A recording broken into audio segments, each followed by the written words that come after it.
ঘরের মধ্যে এগুলা থাকলে ফেরেশতা ঢুকে না। তুমি ঢুকে না বুঝো তাও কান্না করতেছো কেন? কে কান্না করে? এটা কি দাও নাকি দেখবা মামা ফেলে কি দিয়া? এটা কিসের কত এটা ককশিট ককশিট। বলো নাই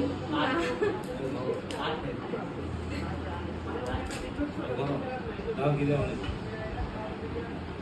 এটা কাগজ নাকি? অরিজিনাল কিন্তু কাগজ মামা হ্যাঁ এগুলো অরিজিনাল কাগজ পেপার ভাঙ্গো ভাঙ্গো নাও ভিতরে শুধু পেপার ভাঙ্গো মাঝখান দিয়া। আরে এই পেপার ভাঙ্গার একটা রিজন, ঘরের ফেরেশতা ঢুকবে না এগুলা রাখলে। এটা বানাবেন মামা আমার এটা কিন্তু নিজে বানায় নিজেই ছিটতেছো। হ্যাঁ